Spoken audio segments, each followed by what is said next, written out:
Após algumas vitórias no início do mandato, o governo Lula enfrenta agora um racha na sua base de apoio no Congresso Nacional. Na semana passada, a Câmara dos Deputados impôs a primeira grande derrota da gestão petista no parlamento. A Câmara dos Deputados impôs mais uma derrota importante para o governo Lula. O plenário aprovou um projeto que derruba os decretos quanto ao marco do saneamento básico. Foram 295 deputados que votaram contra o governo. Os decretos que alteraram as regras de saneamento foram editados no início de abril pelo presidente Lula. Após a derrota, o líder do governo na Câmara, o deputado José Guimarães, deu um puxão de orelhas na sua base. É uma vitória de pirro, isso não tem importância nenhuma. Aqueles que querem comemorar, olha, eu prefiro em alguns momentos da política, presidente, prefiro a altivez, a derrota do que a redenção. Acho que esse episódio de hoje serve como lição.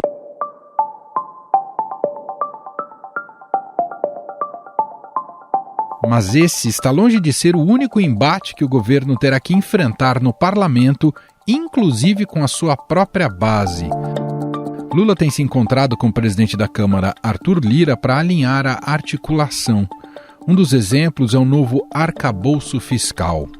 Apesar da medida ser vista com bons olhos no Congresso, há reclamações da falta de articulação por parte do ministro das Relações Institucionais, Alexandre Padilha. O presidente da Câmara dos Deputados, Arthur Lira, fez críticas à atuação de Alexandre Padilha aqui no Congresso Nacional, principalmente na Câmara dos Deputados. Ele disse o seguinte: é um sujeito fino e educado, mas que tem tido dificuldades.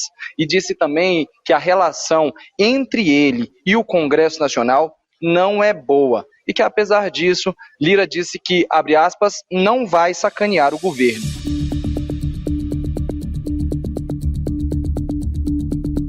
O ministro da Fazenda, Fernando Haddad, disse que a votação do novo arcabouço fiscal deverá ficar para daqui a 2 semanas, quando ele tiver retornado de viagem que fará ao Japão, onde participa do encontro do G7.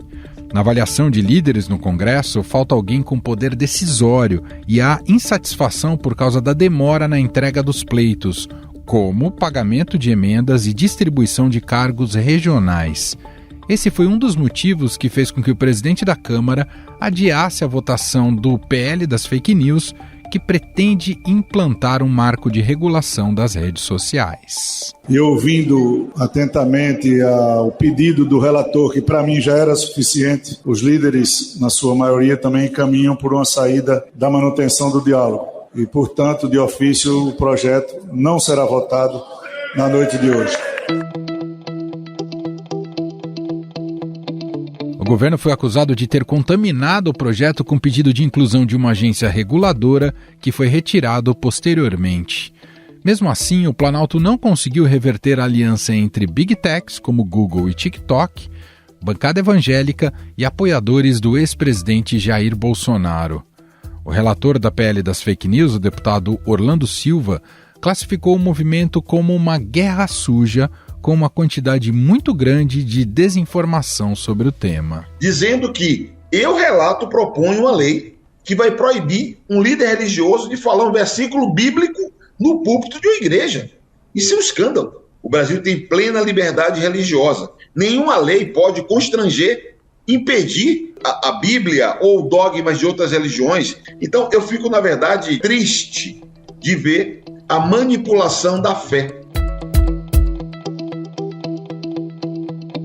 Como mostrou o Estadão, Lira conversou com Lula antes de adiar a votação do PL das fake news. O presidente da Câmara disse mais uma vez que o governo não tinha base sólida na Câmara e reclamou da falta de entendimento entre os responsáveis pela articulação política com o Congresso. Além disso, cobrou que acordos feitos pelo governo saíssem do papel. E Lula prometeu liberar 10 bilhões de reais em emendas parlamentares, além de cargos de 2º e 3º escalões nos estados. O que fica evidente é que existe uma espécie de queda de braço entre Lira e o ministro das Relações Institucionais, Alexandre Padilha. A leitura no Planalto é a de que o presidente da Câmara cria empecilhos porque quer ter de volta o controle do orçamento. O presidente da Câmara agiu, por exemplo, para derrubar os decretos de Lula na questão do marco do saneamento, já que, segundo o parlamentar, o texto facilitaria a permanência de empresas estatais no setor. No Twitter, o presidente da Câmara dos Deputados, Arthur Lira, disse que defende a revisão do marco legal do saneamento para aprimorar a legislação, mas que o parlamento não vai admitir. Rebelos. Por causa dessa insatisfação, Lula resolveu mudar sua postura e vai assumir a interação com os parlamentares. Em tom de brincadeira, o presidente deu um puxão de orelhas e cobrou melhor articulação de Alexandre Padilha no Congresso. A grande novidade na composição desse Conselho, e nisso quero reconhecer o trabalho extraordinário do ministro Alexandre Padilha, eu espero que ele tenha a capacidade de organizar, de articular, que ele teve no Conselho dentro do Congresso Nacional. Aí vai facilitar muito a vida. Vera Rosa. Oi, Vera, seja muito bem-vinda, tudo bem? Tudo bem, Emanuel, muito obrigada pelo convite. Vera, há quem culpe o ministro das Relações Institucionais, Alexandre Padilha, pela falta de articulação do governo na relação com o Congresso. Há também quem culpe Rui Costa, que é o chefe da Casa Civil. Ainda que ambos tenham papéis importantes, né, nessa ponte com o Legislativo, no fundo, e aí queria te perguntar, já começar a nossa conversa te perguntando isso, no fundo, a grande ausência é a do presidente Lula nessa questão da articulação? O que está pegando, Vera? Então, Emanuel, o problema é o seguinte, realmente está tendo o que a gente chama aqui de uma bateção de cabeça na articulação política do governo. Mas o que está pegando mesmo é porque aquele chamado orçamento secreto não existe mais nos moldes como ele era. O Supremo Tribunal Federal, no final do ano passado, acabou com esse modelo. E o presidente da Câmara, Arthur Lira, sempre operou com esse modelo de orçamento, ele chama inclusive de orçamento municipalista. Então a nova divisão, a nova configuração que foi feita, fica o que era o antigo orçamento secreto, ficou agora com os ministérios. Então os ministérios distribuem de acordo com programas do governo essa verba. Para esse ano de 2023 são 9,8 bilhões, a gente arredondando 10 bilhões. Só que assim, o que o Arthur Lira está dizendo é que ele não tem mais o poder que ele tinha para a escolha, né, dos deputados que vão receber, quanto vão receber. Ele quer direcionar, quer ter mais, voltar a ter o poder. Isso hoje está concentrado no Alexandre Padilha, que é o ministro das Relações Institucionais. Então ele reclamou com o presidente Lula sobre isso. Ele está dizendo que o governo não tem uma maioria sólida, realmente não tem, principalmente na Câmara, e ele está pedindo que se comece a liberar com mais celeridade essa verba, mas o que ele quer mesmo é que volte aquele modelo, né? Coisa que não é muito fácil. E o presidente Lula, o que ele decidiu foi chamar esses líderes e presidentes de partidos, esses que compõem a base LA, que tem ministérios, né, para perguntar o que está acontecendo, porque o governo teve uma derrota importante aqui, que foi nos decretos. O presidente Lula mandou decretos para alterar o marco legal do saneamento, e o governo teve uma derrota, a base aliada votou contra o governo, né? Foi uma derrota fragorosa aqui. Então, União Brasil, por exemplo, que é um partido que tem 3 ministérios, a bancada inteira votou contra a orientação do governo. Então, o presidente Lula decidiu entrar mais na articulação política agora. Agora, o ministro Padilha, ele continua, ele está tentando ali agora, realmente tem um relacionamento ali difícil entre ele e o Lira e também com o Rui Costa, que é o ministro da Casa Civil. O que a gente está vendo, Vera, estou só colocando uma suposição, e aí você me confirma ou não, mas no fundo esse governo está enfrentando a dificuldade de uma reacomodação de relações diferente do que foi com o governo Bolsonaro, já que o Bolsonaro entregou esse poder para os presidentes das casas, da Câmara e do Senado, e agora a banda não tem tocado muito assim e está criando esse tipo de ruído. Dá para tirar um pouco essa conclusão, Vera? É isso mesmo, Emanuel. Assim, lembrando que esse Congresso, não é um Congresso igual ao passado, ele é mais centro-direita, é um Congresso conservador também, tem isso também. E o presidente Lula tem enviado algumas propostas que também vão contra a maioria do Congresso. Então, por exemplo, essa questão do saneamento, já tem uma questão por trás disso, né? Não era fácil aprovar isso. E é o que você falou, o governo Bolsonaro operou nessa base do orçamento secreto, né? Que foi criado no governo dele. E também o que se reclama aqui, os deputados, senadores, é que os cargos, tem muitos cargos ainda para ser distribuídos, né? Cerca de 400 cargos no segundo e terceiro escalão estão ainda, nem tudo saiu. Aí reclamam muito da Casa Civil, que a Casa Civil demora a liberar as indicações, a Casa Civil responde que está fazendo um pente fino, analisando os nomes.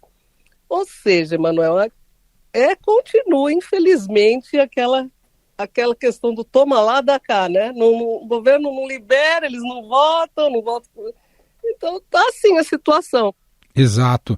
E a gente viu tanto ter sido cancelada a votação da PL das fake news, essa questão do saneamento, do marco legal do saneamento que você citou, se nem nesses projetos o governo conseguiu formar a sua base e aglutinar a sua base, o que dirá para projetos que são maiores, mais relevantes, mais importantes, como o arcabouço fiscal e reforma tributária?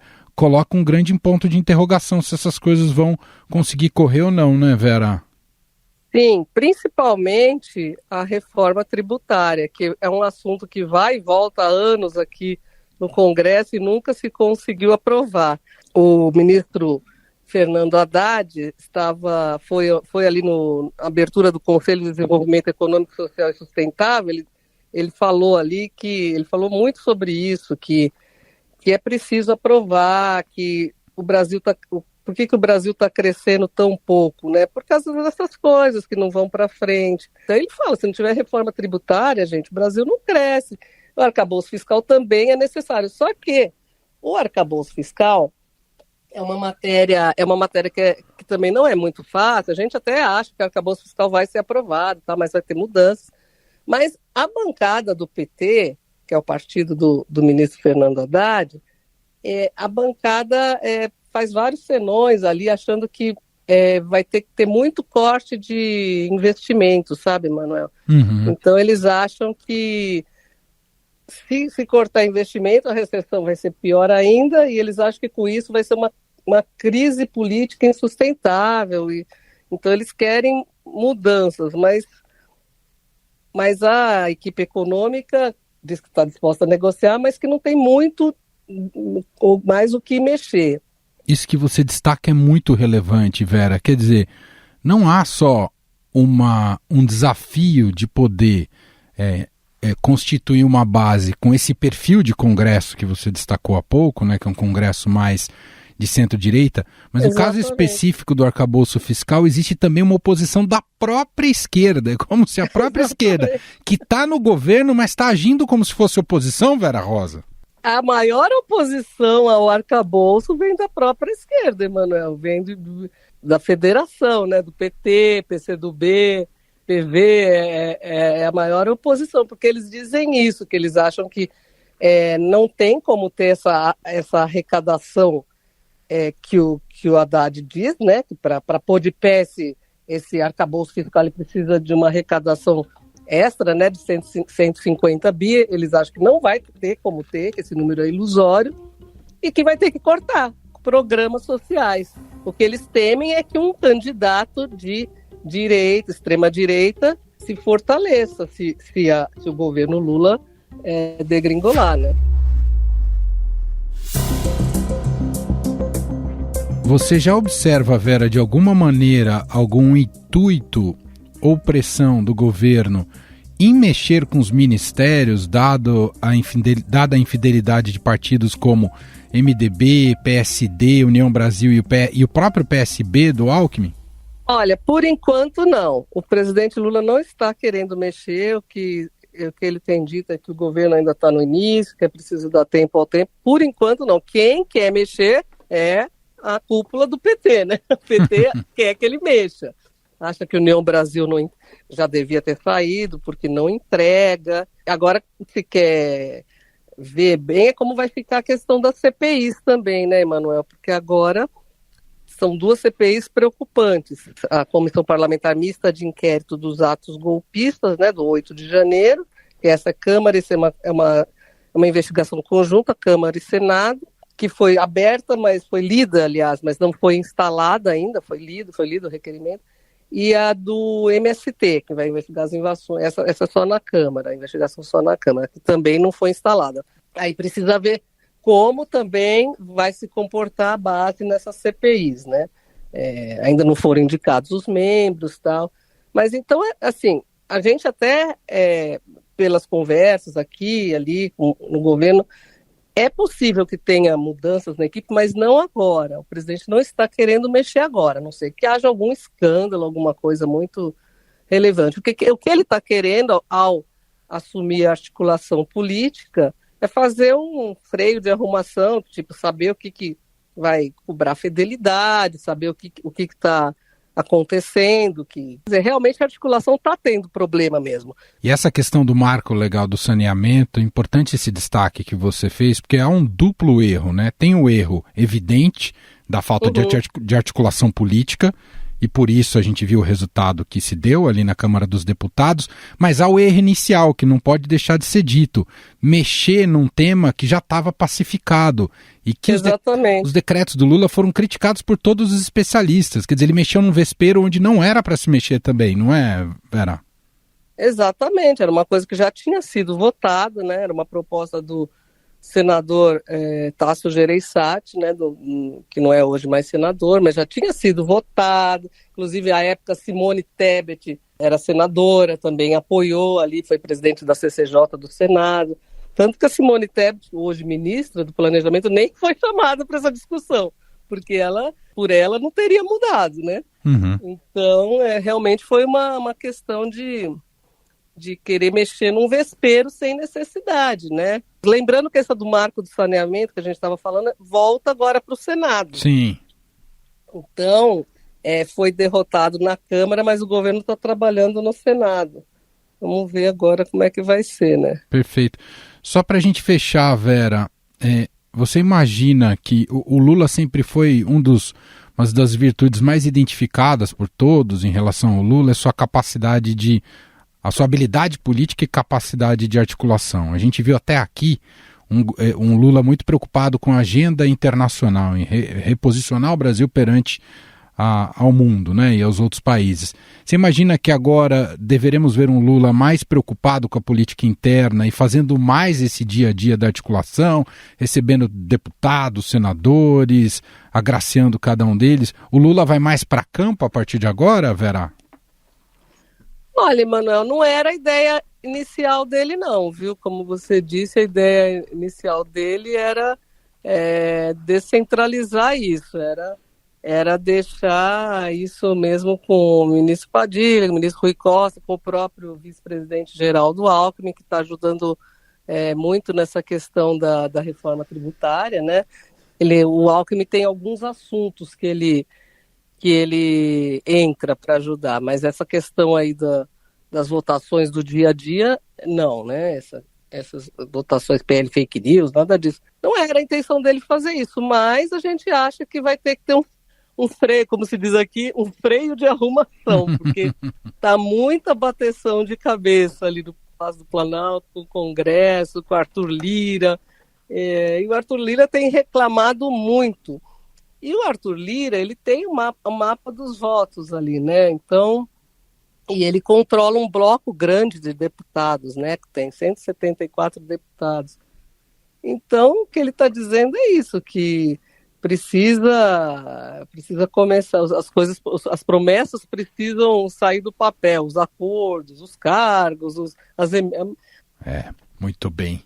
Bom, esse é o cenário colocado muito bem aqui para a gente por Vera Rosa, diretamente de Brasília, dos desafios do governo e a necessidade de azeitar melhor essa articulação política para tentar, de alguma maneira, colocar alguma agenda relevante. É bom a gente relembrar isso e reforçar isso, né, Vera? Estamos já quase completando 6 meses do novo governo e nenhuma pauta importante passou ainda pelo Congresso Nacional. Isso não pode deixar de ser dito, né, Vera? Exatamente, Emanuel. Muito bem destacado. Na verdade, não se votou nada até agora, né? Se você for pensar bem, só ficaram nessa coisa de aprovando CPIs, e para que o governo inicialmente foi contra, sob a alegação de que ia paralisar as votações, mas depois de tudo que aconteceu, com a divulgação daqueles vídeos mostrando o então chefe do GSI, o general Gonçalves Dias, ali, né, andando no Palácio do Planalto ao lado dos invasores, assim, meio que sem fazer nada, né, meio que contemplando a situação, né, parecia meio aturdido. Aí ficou uma situação ruim, o governo, para tentar reverter essa situação, então a gente vai ser a favor dessa CPI também, vamos fazer do limão uma limonada, é o que eles dizem aqui.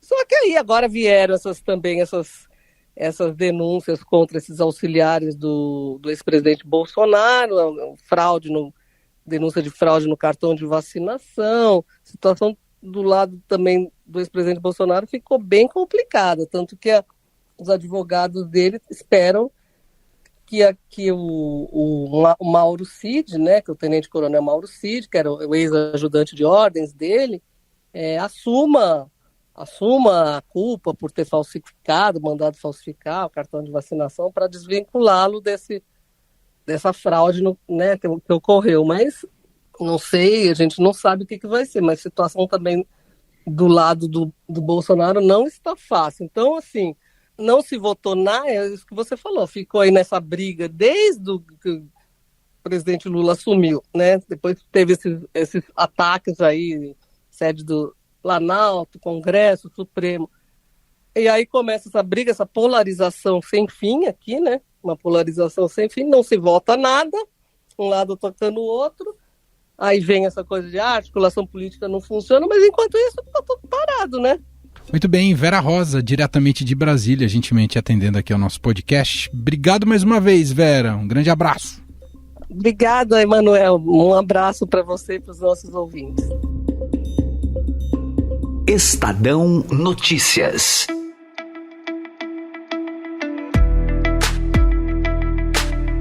E este foi o Estadão Notícias de hoje, segunda-feira, 8 de maio de 2023. A apresentação foi minha, Emanuel Bonfim. Na produção, edição e roteiro, Gustavo Lopes, Jefferson Perleberg e Gabriela Forte. A montagem é de Moacir Biasi e o nosso e-mail podcast@estadão.com. Um abraço para você, uma ótima semana e até mais.